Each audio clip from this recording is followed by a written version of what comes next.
Good morning students. As you know, we have already started second lesson, that is nouns and pronouns, and in this today we are taking up the topic that is pronouns.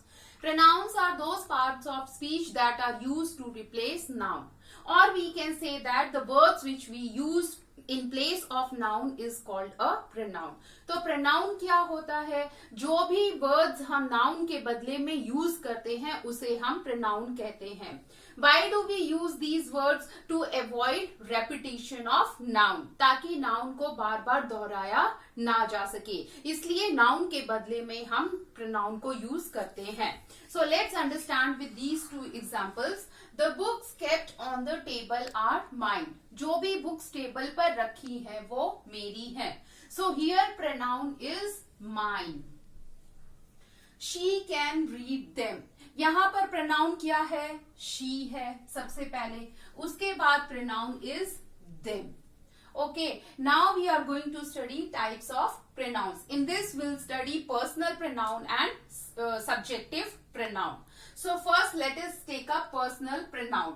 Personal pronouns are those pronouns which are used to replace noun. तो personal pronoun वो pronoun होते हैं जो कि noun को replace करने के लिए यूज होते हैं सेंटेंस में. जैसे एग्जांपल्स आप यहाँ पे देखो, आई, वी, ही, शी, दे, ये क्या है? सब्जेक्ट्स. तो ये जो वर्ड्स हैं ये सेंटेंस में हम सब्जेक्ट के रूप में यूज करेंगे. Now the question here is what is the subject? Subject is the main part of the sentence which tells what the sentence is about. This I have already told you in the first chapter. तो subject क्या होता है? Sentence का main part होता है जो कि sentence के बारे में हमें बताता है कि sentence किस बारे में है. तो ये जितने words हैं उन्हें आप subject के तौर पर use करोगे. Now next is me, us, him, her, them. ये सारे जो words हैं ये हैं objects. These verbs you will use as objects. What is objects? When a transitive verb in a predicate, when a verb is transitive verb, then it requires object to complete its sense. तो predicate में जब verb transitive verb होता है तो उसे object की जरूरत होती है अपना meaning complete करने के लिए. तो जैसे ये me, us, him, her, them, ये आप use करोगे object के तौर पर. Now here we are going to study personal pronouns are of two types. Subjective personal pronouns and objective personal pronoun. तो personal pronouns जो होते हैं वो दो तरीके के हैं, subjective personal pronouns and objective personal pronoun. Subjective personal pronouns वो होते हैं जो कि subject के बारे में बताते हैं, which refers to subject. And objective personal pronouns are those pronouns which refer to an object. These two will understand with an example. Now let's understand subjective personal pronoun and another one is objective personal pronoun with an example. We play with them. तो यहाँ पर जो we है वो हो गया subjective personal pronoun. Okay. Now here them is objective personal pronoun. अब यहाँ पर कुछ पॉइंट्स हैं जो आप लोगों को याद रखने हैं. जैसे फर्स्ट पर्सन में सब्जेक्टिव होगा आई एंड वी, और ऑब्जेक्टिव जो उसके साथ यूज होगा, आई के साथ ऑब्जेक्टिव होगा मी, वी के साथ us, because it is in plural form. Second person you का यू ही रहेगा सेम. थर्ड पर्सन जो है ही, शी, इट, दे, उसमें आपको ऑब्जेक्टिव जो होगा ही के साथ हिम, शी के साथ हर, इट और दे के साथ देम. तो ये आप लोगों को याद रखने हैं कि कैसे यूज करना है फर्स्ट, सेकेंड और third person. So in types of pronouns we have already completed personal pronoun. Now we are going to study possessive pronouns. Possessive pronouns are those pronouns which indicate possession or ownership. Possessive pronouns वो pronouns होते हैं जो हमें किसी के ownership या possession के बारे में बताते हैं. जैसे कोई चीज है वो किसकी है. एग्जाम्पल यहाँ पर देखो, this house is hers. अब यहाँ पर house की बात हो रही है तो वो घर किसका है? hers. तो hers क्या हुआ यहाँ पर? possessive pronoun. अब आपको पोजेसिव प्रोनाउन में भी ये सारी चीजें याद रखनी है। जैसे फर्स्ट पर्सन आई वी के साथ यूज होगा mine ours, second person you के साथ yours, third person he she them के साथ hers his and theirs. These points you need to keep it in your mind. Now we are going to see the difference between possessive pronoun and possessive adjective. अब हम देखेंगे कि possessive pronoun और possessive adjective में क्या अंतर होता है। possessive pronoun वो होता है जिसमें कि वो किसी का ownership या possession बताता है, उसमें noun नहीं आता है। possessive adjective वो होता है जो कि noun को qualify करता है, यानी कि sentence में वो noun से पहले use होता है। और एक और चीज आप लोगों को देखनी है कि जो पोजेसिव प्रोनाउंस हैं वो ये सारे वर्ड्स हैं, जैसे mine, yours, his, hers, ours, theirs. और पोजेसिव एडजेक्टिव्स में जैसे माइन प्रोनाउन है तो adjective mine, pronoun yours adjective your, pronoun his his, both are same, pronoun hers यहाँ पर adjective her, then pronoun ours are, then theirs its।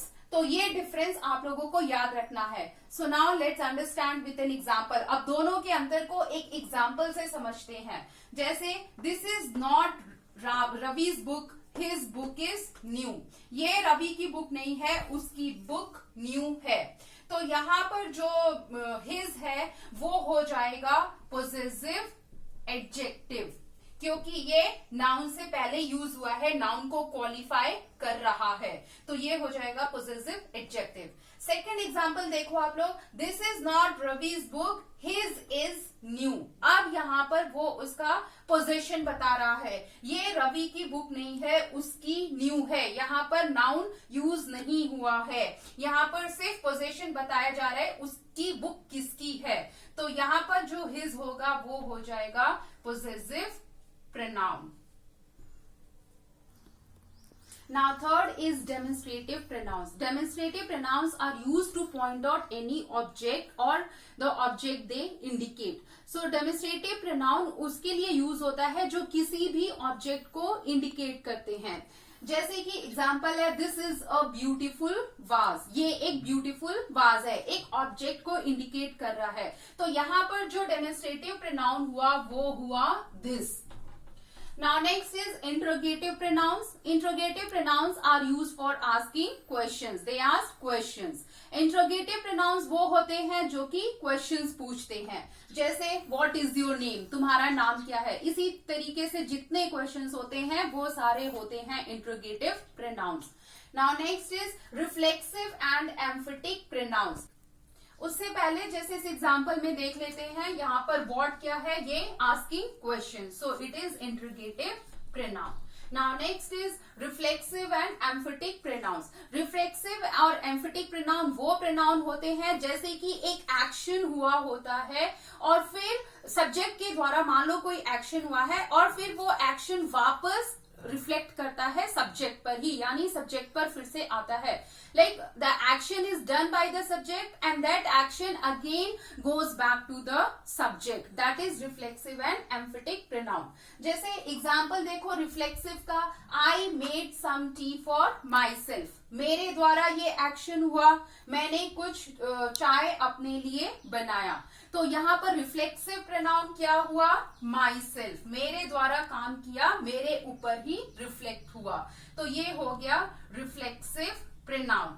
अब emphatic pronoun का देख लो, I made tea myself, मैंने चाय अपने आप बनाई। तो अपने आप आई क्या हो गया, सब्जेक्ट, तो सब्जेक्ट के द्वारा किया गया एक्शन खुद पर ही आ गया, दैट इज माई सेल्फ। तो यहाँ पर माई सेल्फ क्या हुआ, emphatic pronoun. Understood? Now next is indefinite pronouns. Indefinite pronouns are some pronouns which are implied or understood. तो indefinite pronouns वो होते हैं, कुछ pronouns होते हैं जिनको imply किया जाता है, मान लिया जाता है या जिनको समझ लिया जाता है। जैसे एग्जाम्पल में है, though the food was stale, nobody complained. हालांकि खाना खराब हो गया था लेकिन किसी ने कंप्लेंट शिकायत नहीं की। तो यहाँ पर जो नोबडी है वो हो जाएगा indefinite pronoun. So now next is reciprocal pronouns. Reciprocal pronouns are those pronouns which are used when an action is done in one direction and is also back in opposite direction. जैसे कि जब action किया गया है एक तरीके से तो वही एक्शन फिर से मुड़कर वापस अपोजिट डायरेक्शन में आता है। जैसे कि हम देखें, they play with each other, वो सब एक दूसरे के साथ खेलते हैं। तो यहाँ पर जो ईच अदर है वो हो जाएगा रेसिप्रोकल प्रोनाउन, यानी कि एक एक्शन हुआ और वो वही एक्शन दोबारा फिर मुड़कर अपोजिट में आ रहा है। Now next is distributive pronouns. Distributive pronouns refers to a person और thing one at a time and they are used as singular.